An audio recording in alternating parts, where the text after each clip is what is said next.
Like I always am for summit pushes. The Sherpas, whenever it's a climbing day, and they get the juniper going on the Chorten, which is like the stone altar where the prayer flags are spread all over base camp. And for me, when I smell that smell on an expedition at base camp, I know that it's game on.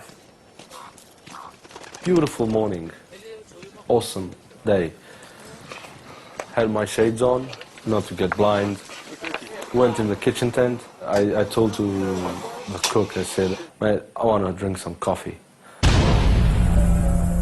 Broken into smaller groups a few kilometers away, the exhausted refugees pushed up towards the Nepalese border. It was their 10th day on foot. When we got to the base of the pass and caught up with our guide, he just pointed to the mountain pass and said, "There it is, the Nangba Pass. Go ahead."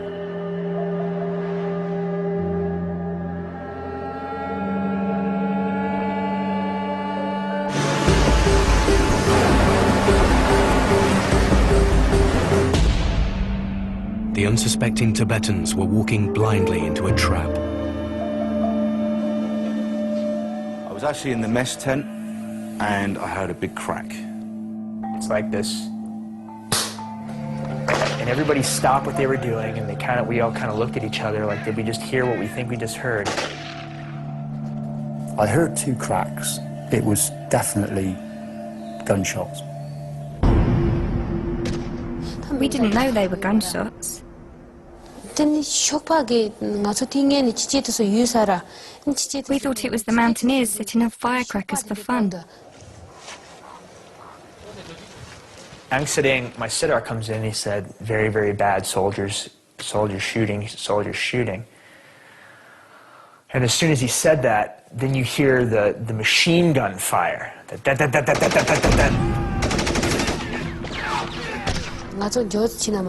Then, when we realised the Chinese were shooting at us, I got really scared. I patted Kelsang on the back and said, "Please, go faster. We're in big trouble. The Chinese are chasing after us." Now fearing for their lives, the Tibetans scattered, taking cover in the rocky terrain.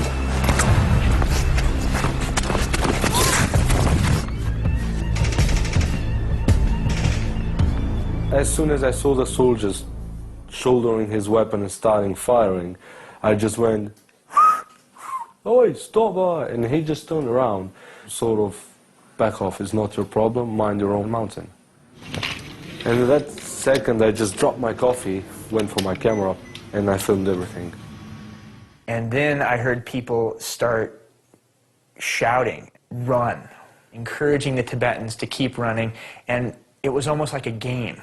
Because where we were sitting, the angle that we were looking at things, we thought the soldiers are just having a show. They're too far away. They made it. It's great. Ha ha, Chinese. And then I see a second group of soldiers closer to the edge of the pass, and I knew that somebody was going to die immediately. I immediately knew that somebody was going to die, and I turned to the clients and I said, "You don't want to watch this." And this time we actually saw the guys take shots, and it was aimed shots. They were up in the shoulder, aimed shots. The bullets zipped past our ears. We were scared they wanted to kill us. They were shooting straight at us. There was one really deadly gun. It just fired non-stop like this. The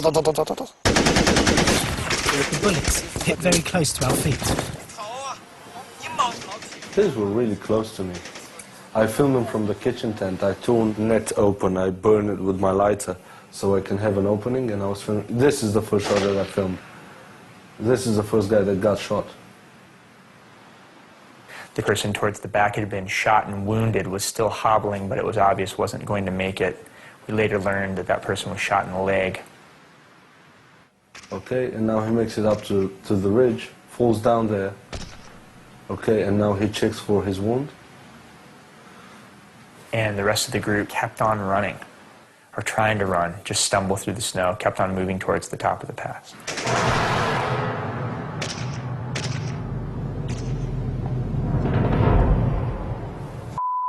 They're shooting them like dogs. Yeah. You can see the first person in the row falling down, and after that he gets back up again and he goes. It was not a major wound, obviously. Then the last person in the column, that's what I learned in army. In order to stop a convoy, you take out the first and the last person.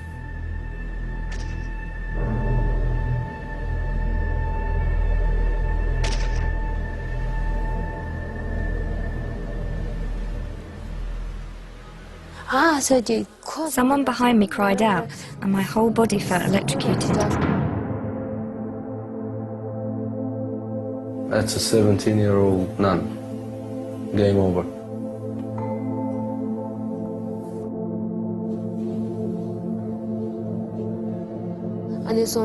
The other nuns caught up with me. I asked what happened to Kelsang. They said she was shot in the leg, but we have to keep going. I don't know what I felt, man. I was just like whacked in the head with something. Honestly, I just said, this is sick. In the UK, if you shoot somebody who's going away in the back, posing no threat to you whatsoever, even if they've just burgled your house, that is going to be murder. I thought, where the hell are we? We're in the middle of nowhere. We're at a base camp that's days' walk away from the nearest town, a town which you can describe as something out of a cowboy film. And certainly I thought this is once upon a time in Tibet. I thought if Kelsang is injured, she'll be arrested and die in jail. So I just wanted to stay and go to prison with her. But a monk behind pushed me and said, "What's wrong with you? Think of your own life." Then he just dragged me by the hand.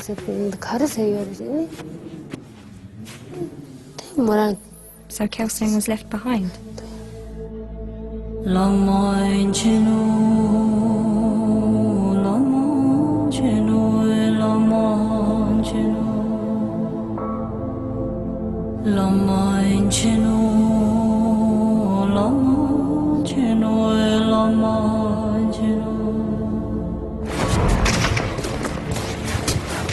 Further down the valley, 14-year-old Jamyang's group faced close-range gunfire.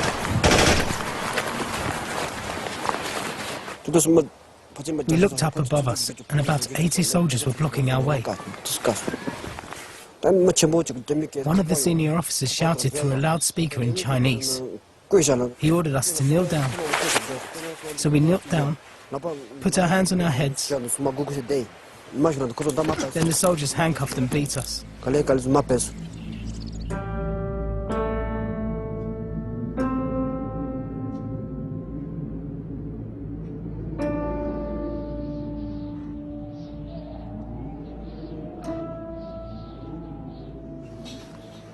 The climbers were stunned by the cold-blooded killing they had just witnessed. Fear and indecision rippled through the base camp. What can we do? You've got guys armed with AK-47s, Kalashnikov assault rifles, and we've got absolutely nothing. We were all spread out. There was absolutely nothing that anybody could do. The first instinct of many of the climbers was to keep their heads down and get on with what they were doing. Luis Benitez, however, assumed others would report the story. I basically told everybody, look, we got to get moving. I want to get out of here. Grab your packs. Let's let this settle out while we're on the mountain. Because obviously I anticipated that the world's going to know by the time we come back down. Out of all the years I had been in the mountains, it was definitely the first time, the only time, that I didn't want to be where I was. Luis made a scheduled radio call to his assistant, Paul Rogers, already high up on Mount Cho Oyu.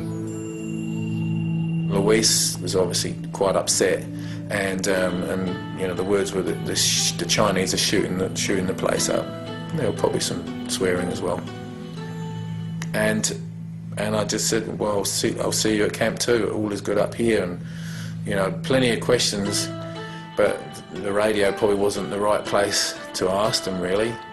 It was obvious, you know, that I could pick up a lot of tension at base camp just by Luis's voice. as climbing teams headed